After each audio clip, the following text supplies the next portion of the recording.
Claire. It is so good to be with all of you, to see your faces, and I'm excited for this content today as we continue our Half-Truth series, where we're taking popular leadership topics, the things that you see in memes, they pop up on LinkedIn, we throw them around in dinner parties, in our meetings, and some of these topics are pretty spot on, but we've culturally changed them from their intent, and so we're hoping to realign them. Sometimes it's just not on target, and so we're going to debunk them, and other times just want to rethink it and hopefully get a better perspective so that we can be more intentional, more effective in the ways that we lead. And so today is on emotional intelligence, and wow, it is a lot. We have become enamored with emotional intelligence as a society, in organizations, in work, in psychology. And I gotta say, getting into the research this week, it is the psychological Wild West. Emotional intelligence is honestly a jungle. If the emotional intelligence research told me anything this week, it was the reminder that people are not simple. We are not simple creatures. There's so much nuance, and oftentimes in those memes or in aggregate studies, we can lose a lot of that nuance. In fact, over the last 20 to 25 years, this topic has enamored researchers so much, there has been just a proliferation of research on the topic. And honestly, a lot of it is conflicting. And so we're going to be getting into that today, but we also know at the same time, we know intuitively that emotions are important in the human equation. And I think that's one of the reasons this topic has gained popularity. Because as leaders, we know that our ability to understand and regulate our emotions matters. Our ability to understand emotions, ours and others, and regulate our emotions matters. And because of that, my hope today, I think our purpose is to try to get a little bit closer to how can we get it right so we can continue to make a positive impact for the people we are responsible for. And like every week, the folks on our team, and myself included, we are working these things out real time. And so while I've got a point of view that I'm going to share based on the work that we do at WiLD with leaders and the research that I've been digging into, by no means do I have the corner on emotions. And I'm hoping to stir the pot a little bit and spark some of our thinking and then get us into some practice and application so we can leave as more effective leaders. So let's get into the mess. Let's get into the jungle of emotional intelligence. Here's the roadmap. I'm going to start by defining emotional intelligence, and then I'm going to give you 3 half-truths about emotional intelligence. And trust me, there's a lot more than 3, but I only have time for 3. I'm going to share 3 half-truths about emotional intelligence, and for each one, I'm going to break down what is the fallacy, and then end with a question that can get us towards a better understanding and application. So we'll end with getting into those 3 questions, and you're going to get to pick one of them for your breakout. So when we talk about emotional intelligence, what the heck is it actually? And in your breakout, you answered a question quickly. You said, how do you know if you are emotionally intelligent? Can I ask you to do something real time? Open the chat. I'm going to give you 30 seconds and just put your response into the chat. How do you know if you're emotionally intelligent? Enter your response in the chat. I just want to see some of those responses quickly. How do you know if you are emotionally intelligent or a friend?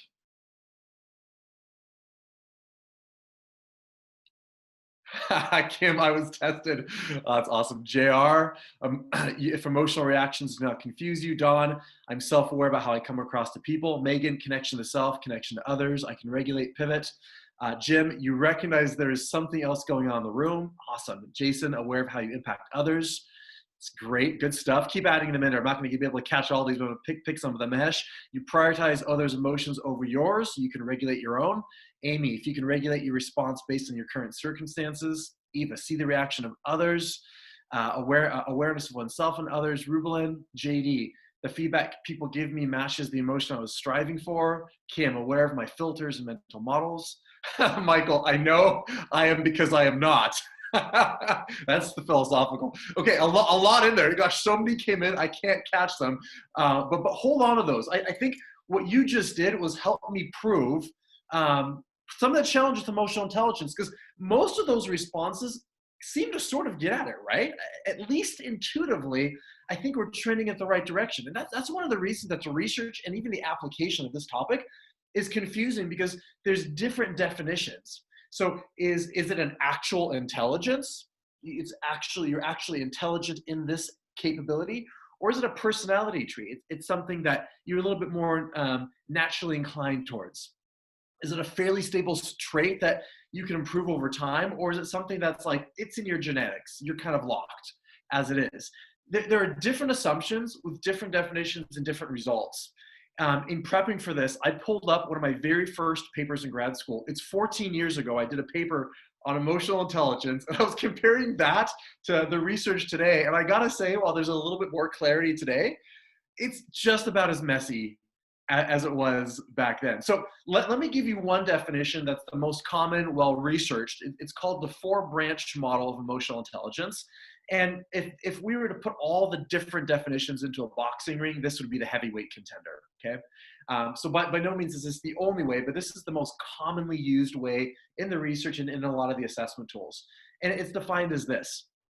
Emotional intelligence is the ability to perceive emotions, use emotions to facilitate thought, understand emotions, and manage or regulate emotions in a way that enhances personal growth and social relations. Okay, so let me put that in a more of a narrative, because like any good definition, you got to hear it in a sentence. And so some research describe it as this: a set of abilities, verbal and nonverbal, that enable a person to generate, recognize, express, understand, and evaluate their own and others' emotions, so that they can guide their thinking and actions as they cope with demands and pressures. So that kind of makes sense. You know, based on this or any definition or what you put in the chat, as leaders, it makes sense why we pay attention to emotions, because we know that our ability to understand and regulate emotions matters, and that if we can do this positively, or if we're doing it negatively, it has an impact on the people we're responsible for. So there's a lot of reasons why this is intuitively caught on. So let me share 3 half-truths about emotional intelligence. And like I said, for each one, I'm going to break down the fallacy and end with a question and a possibility. So 3 half-truths and 3 possibilities, and then we'll get those questions at the end to break down. So here's the first one, the half-truth number 1. Emotional intelligence is the most important attribute for leaders. Emotional intelligence is the most important attribute for leaders. That's the half-truth number 1. Now you might see where I'm going with this. Emotional intelligence is important. The ability to understand, regulate our emotions matters, but it's not the complete story. We know that emotions matter, but what else matters to you as a leader in your effectiveness? What else matters? We are so enamored in organizations and in leadership and psychology culture with silver bullets, one-size-fits-all models, that we so often miss the nuance that we need as leaders to be effective, that go beyond a simple principle or a quick and dirty rule of thumb. You know, when this happens, do this. So let me give you a couple examples. Okay, emotions matter, but as a leader, what about social support? How important is it for you as a leader to have mentors, advisors, people who are around you who can give you feedback and help you understand how you're showing up? What about your levels of adaptability? Especially in a day and age like this, is your ability to adapt and adjust and pivot, does that matter as a leader? What about your competence, both technically or as a leader? Does competence matter? Does skill matter? What matters more, competence or emotions? Is it a competition? What about purpose or motivation? Where does that fit in? What about your situation? What if right now you're in a massive pressure cooker, and I know some of you are, and you're not being supported in your environment? Or maybe you are being really supported. Is it your emotional intelligence that's carrying away, or the fact that you've got an environment that's really the tailor fit, bespoke for you? So we all know that those things matter. And there is one study that it's one of the most robust studies on this topic. It's a meta-analysis. They take other studies and they aggregate and look deeper into what it actually means. And they had a sentence in here that I just thought nailed, 2 sentences that nailed the emotional intelligence research. Here's what they said. This is one of the strongest research bases on emotional intelligence. It said, overall, the present data did not offer support for the claims that emotional intelligence is the single most important predictor in job performance. So they're looking at, does emotional intelligence predict job performance? It's like the holy grail. Job performance is the holy grail of psychology at work. If you can predict people's performance, you're going to make some money. So they said it did not offer claims as the single most important predictor. What we did find, however, are data that provided a contrasting perspective with the claims that emotional intelligence is nothing more than cognitive ability and personality. So bottom shelving that, basically, emotional intelligence is not all that in a bag of chips, but it's not worthless either. It's not the only thing that matters, but it still matters. And so some of you might say, okay, well, job performance matters, but what about leaders? We know that performance is a lot of things that impact performance, and that often comes down the line. It's a far-term objective. But if you look at even the research on emotional intelligence, on transformational leadership or leadership effectiveness, it's mixed, and in some cases, overall not very strong. So it matters, but it's not the only thing. So hear me out here. If you're a huge emotional intelligence fan, I'm not saying emotional intelligence is bad, but I am saying it's not the only thing that there is. It's one thing that matters in a constellation, a literal network or spider web of things. It's why at WiLD, when we talk about whole and intentional leader development, we really do mean whole, like in the actual sense. You can't just piecemeal something and call it good. And certainly, our ability to manage emotions is critical. It's absolutely critical. And at WiLD, we focus a lot of time and attention on emotional regulation, which I'll get into in a minute. But a more nuanced viewpoint might get beyond the books and the hype and focus not just on emotional intelligence, but the broader context and the other constructs or concepts that impact your emotional health as a whole, in a whole more complete sense. So here's the first question, and this might be the question you pick for your breakout, one of three questions. What are the factors that enable you to be your most emotionally healthy version of yourself? What are the surrounding factors that enable you to be the most emotionally healthy version of yourself? We know that emotions matter, but it's not by themselves, and we'll get into in a second, it's not a vacuum. Okay, so that's the first half truth. It's not the only thing that matters, but we often talk about it like it is, if we're honest. Half truth number two. Intelligence is fairly static, but we're often told with emotional intelligence that you can change. Emotional intelligence is fairly static. Intelligence is static, but we're often told that you can change. So have you ever stopped to ask yourself, what the heck is intelligence actually about? What actually is intelligence? I don't think about that too often until I lead sessions like this, but philosophers have been debating this for centuries. Psychologists have quite literally over 100 years of theory, research, data on this. And so while there's still a lot for grabs, we've not mastered what intelligence is. There's a pretty good general consensus about intelligence, and that intelligence is something that while it can change, it's not super malleable. And so in other words, you can change it, but not very quickly, and definitely not exponentially. Somebody doesn't have an exponential change in intelligence. You can grow, you can train yourself, you can educate, pick any topic or issue, you can grow in it, but it doesn't happen in a hockey stick. So they talk about markers for intelligence. So for example, with emotional intelligence, is it an actual behavior? Is it an ability that expresses itself in a behavior to recognize emotions and solve them, that you can actually measure? And is it related to actual intelligence, cognitive ability, but different? Is it related enough that we know it's in the same family, but it's different enough that we know it's not something else with a different name slapped on? And it has to be able to change, but there's a big but, because that change doesn't happen over time. And today we have this kind of proliferation of intelligence. There's a researcher, a South African psychologist in University College in London, Adrian Furnham, who's done some great writing on this. And he had an article titled "Everything Intelligence." And I'm going to read a couple quotes from this because I think it just nailed it. And he's talking about emotional intelligence specifically, but how we kind of co-opt intelligence and proliferate it. And he said, it's difficult to improve or teach cognitive ability, what's traditionally thought of as intelligence. This may explain why there are no courses, or there appear to be no courses entitled "Be Brighter" or "How to Become More Intelligent." No concept sells if it tells you nothing much can be done. It has to promise change. And he goes on to say, so one type of intelligence reaches its sell-by date for consultants and trainers, and there's another intelligence in the background waiting to pick up the baton. The skillful, and I hope that's us in this session, know how to pay close attention to the current issues and know which intelligence will work out best. Political intelligence is now of interest, but it's rebranded as savvy. Cultural intelligence potters along. Any suggestions for the next discovery?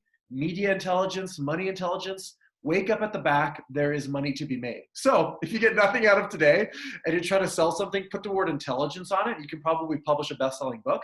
So if you want to write a book today on virtual intelligence or racial intelligence and get some clickbait, you might be able to sell a book. Now we know that there's capacity and capability in those things, you can grow in them, but just labeling something intelligence doesn't necessarily make it an intelligence. And so here's where it gets into emotional intelligence. The question becomes, it's not whether it's intelligence or not. There's two different schools of thought out there. But the question is, how do we actually use it and do we mix it? And often we refer to it as an intelligence or we refer to it as something that can be developed more easily depending on maybe what we're selling. So if you think about how people use it commonly, maybe you're looking at a leader and deciding if you should give that person a promotion or hire them. And so we might say something like, well, I mean, I don't know, Daniel just is not an emotionally intelligent leader, so I don't think we should put him in that role. Or he just didn't seem like an emotionally intelligent leader, I don't want to hire him, right? So we just treated it like a trait, and we are going to make decisions on this. And the consequence means that if it's not something that I can change, if I'm just stuck where I am, then we should only hire for emotional intelligence, so we shouldn't spend any time working on developing it. On the flip side, oftentimes we'll say, well, let's develop our emotional intelligence. But if the question then becomes, is it something you can develop? And if it's an actual intelligence, you can, but not that quickly. So is it the most important thing to be putting our money and attention towards it with limited dollars? Or is there something else that what might matter more for our investment in leaders or ourselves? It's one of the reasons why at WiLD, we're more interested in the concept of emotional self-regulation, which is related to it, but it's a construct with greater agreement in the literature and is more practical because it focuses on things that you can actually influence and develop. So for example, a focus on emotional regulation gives you agency. It's about the things you can actually control. Robert wrote an entire book on this, composed about differentiation, self and other, and emotional regulation. But let me give you a couple of examples of what this looks like. If we frame it as a regulation, it's a capacity that we develop versus an intelligence that's a little more static, then it becomes, what are the 8 agentic things, the strategies I can put in place to regulate my emotions or to learn how to become in tune with the emotions of others? Fundamentally, is this something we can learn is really what the question gets into. Let me give you 3 examples. Here are 3 things that we know from the research can help somebody regulate their emotions. One is a locus of control. So when emotions are going haywire, when the gauges are quibbling, do you choose to focus? Do you make a choice to focus on the things in your control over which you have agency? Or is your knee-jerk response to focus on all the things you have no influence over? That's one. We know that actually can help somebody manage and regulate their emotions. Another one is you can learn to attend to the needs of other people by training yourself in listening skills, identifying with that person, learning to be in their shoes, gaining their perspective, suspending judgment, understanding what they're feeling. This is what counselors and therapists are good at. So that's a skill. That's an ability I can actually grow. And it's not an intelligence that, while some people might be more predisposed towards it, it's more of a behavioral skill. Or another way is thinking of multiple pathways and potential. We talk a lot about WiLD, about a focus on potential. You can train yourself to look at multiple possibilities when your emotions go off the charts. As an example, how many of us have had a situation, many of us have, where maybe you send somebody a text message, you give them a call, you send an email, and you don't hear back for an extended period of time. And you start to wonder, why? Did I write something wrong? Was it me? Something else I don't know about? And you can actually train yourself to start to look at possibilities and say, okay, what are 3 to 5 other equally possible, plausible, alternative explanations for why they didn't respond? And that's a benign example. And so those are like an example of strategies that are in that emotional regulation literature you can actually do. And the good thing is you don't have to be very intelligent to practice those things, which for someone like me is good news. And while some of us might have a natural capacity, we might be born with an increased capacity to do those things, it avoids a fixed mindset of putting it as intelligence and focusing on things we can actually develop. So here's my second possibility, my second question. If you think about your ability to regulate emotions, what strategies have helped you regulate your emotions in real time? I shared three, but what strategies have helped you regulate your emotions in real time? Again, Rob wrote an entire book on that. Half truth three, and I'm gonna do this one quickly and get us into our breakout here. Emotions don't exist in a vacuum, but we often talk about them like they do. Quite simply, they do not exist in a vacuum. The concept of emotional intelligence as an intelligence or emotional regulation as a behavior are inherently relational concepts. And so emotional intelligence kind of alludes to this, but when we talk about it in our offices, when we talk about the dinner tables, we talk about our ability to regulate emotions, we know that it's dependent on the emotional system of relationships that we exist in. How many of us know somebody who we would say brings out the best in you? That person brings out the best in me. Or that person sets me off easily. And the holidays are coming, so you better start thinking about those people and what that's like. But it's not just enough to understand others or my own emotion or even to regulate them. There's a deeper dynamic tension of self and other, and recognizing that other people influence us and we influence other people. Therapists know this. When they get into therapy with you, they know that people can pull or push you in certain ways, and you can pull or push people in certain ways as well. And so when we talk about emotional intelligence, we make the mistake of often talking about it like it's in a vacuum, but there's a much deeper interpersonal dynamic at play, because my emotional regulation is impacted by your emotional regulation. And so it's not just being aware of it, it's understanding how they interact together. So the question here would be, who impacts your emotional regulation the most? Who impacts your emotional regulation?